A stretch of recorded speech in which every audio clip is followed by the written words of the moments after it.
All right, it's 9:37. Lots to look forward to for the Grand Rapids Ballet. Joining us this morning to talk all about it are the Executive Director, Mary Jennings, and Artistic Director, James Safranco. Great to have you both here. Before we look ahead, let's talk about what's still to come for this season, because I know you guys still have performances left. What can we expect? So as many of the parents who are home watching know, it is spring break for Grand Rapids kids, and we have a wonderful offering at the ballet, Spring Break for Kids. So very cool. Today through Friday, we're running a really special performance called of Little Red Riding Hood, featuring our trainee and apprentice dancers. So these are kind of our senior level students in the school. And we also have what we call an arts playground happening in the lobby. So featuring the Grand Rapids Symphony, our costume shop from the ballet, kids can interact with instruments, they can make art with all artworks, they can try on tutus, so kind of an interactive experience for your mornings. Something like for everybody, it sounds like, you know, a little bit of, you know, music involved along with some things for the little kids to maybe try on a tutu or something like that. That's pretty cool. So how long is that running? That's running Monday through Friday this week. Okay. Lobby doors open at 10:15. Show starts at 11. It's a great opportunity for your younger kids who might not be able to sit through a full ballet, right? Okay. This is meant for them to be able to wiggle and squirm and ask questions, and also they get to touch and feel things in the lobby too. Very cool. Design for our younger friends. We love it. Yeah, very exciting. Now, looking back at this past season too, what are some of the highlights that you guys have been kind of keeping in your minds as you're looking ahead to the next year? Sure. Well, we do 5 programs every year. This year was very special because we did 3 of our programs in collaboration with the Grand Rapids Symphony. So in October, we had a program at our own Peter Martin Wagner Theater where we put the symphony on stage with us.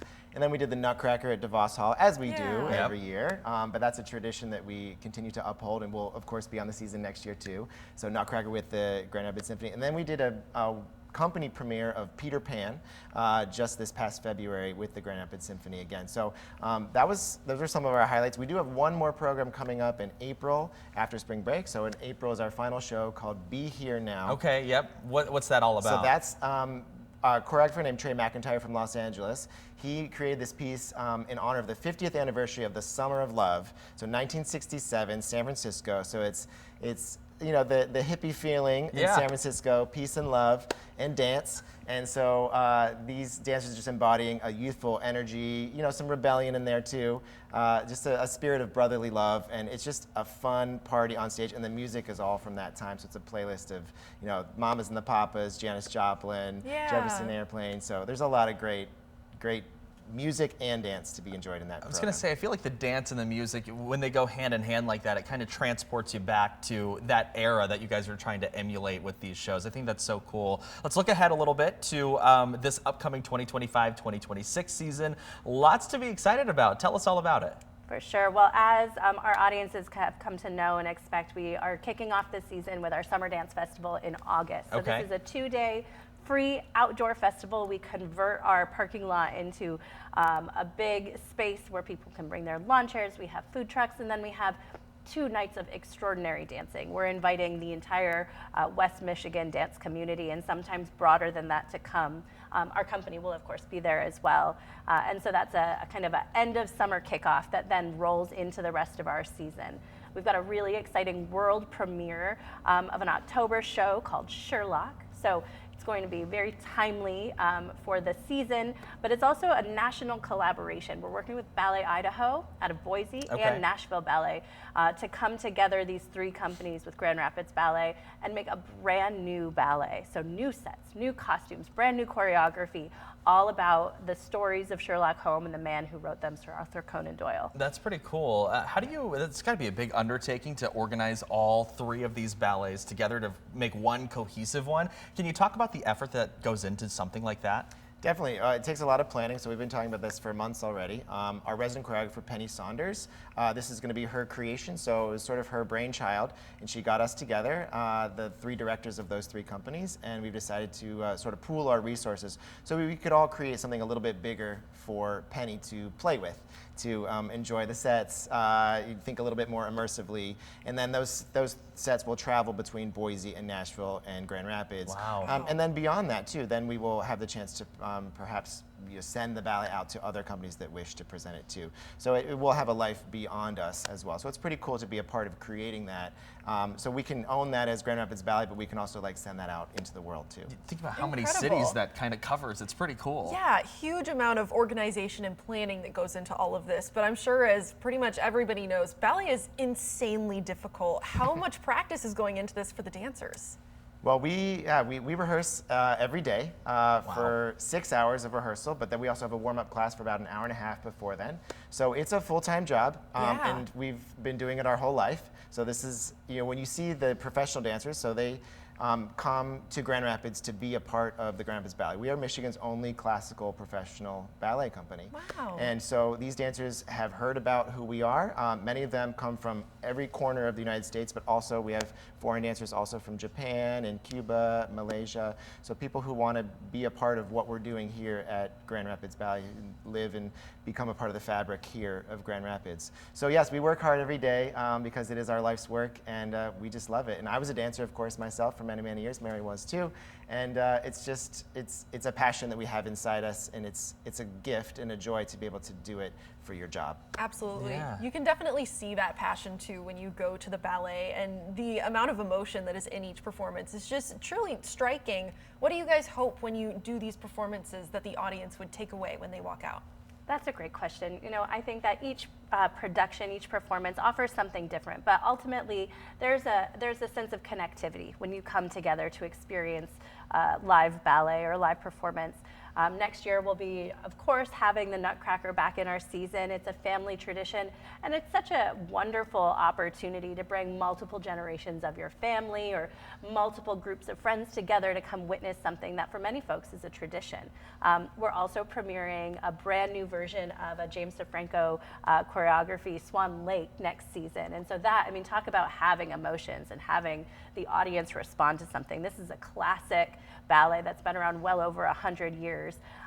It's dramatic, it's passionate, it's a classic kind of tragic love story, but also the dancing is phenomenally athletic and emotional. And so to connect to the live music that is this wonderful score, to connect with the power that you see these dancers portraying on stage is just a really holistic experience. Yeah, for people who may not be, somebody who regularly goes out to the ballet, I'm sure there's something that everybody can get from the ballet. And if that's the case, what would that be?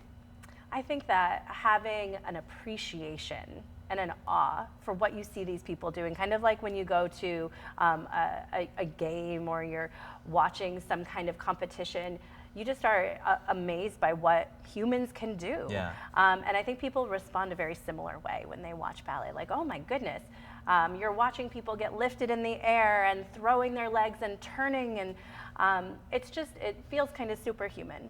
And it's really exciting for us to get to demonstrate the beauty of our craft in a way that, we are expressive as well. It's just a joy. Yeah.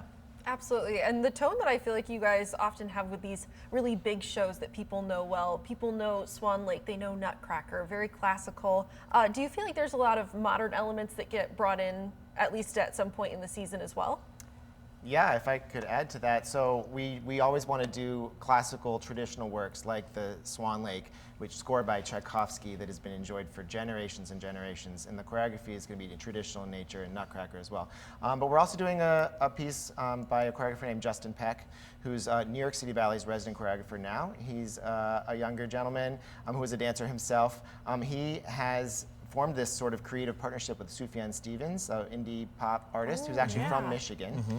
And so he's created Broadway shows and many other ballets in New York City with Sufjan. So we're going to be doing one of his pieces that is a collaboration with that music here in Grand Rapids in April of 2026. So it's called In the Countenance of Kings. It's set to Sufjan's BQE album, which is based on the Bronx Queens Expressway in New York.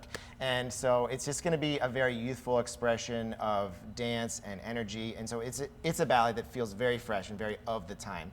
So I want to make sure to program every season things that connect us to the past, but also push us forward into the future. How difficult is it to kind of choreograph these different dances that have so much, different elements to it? I feel like there's such a wide range of things you guys are doing.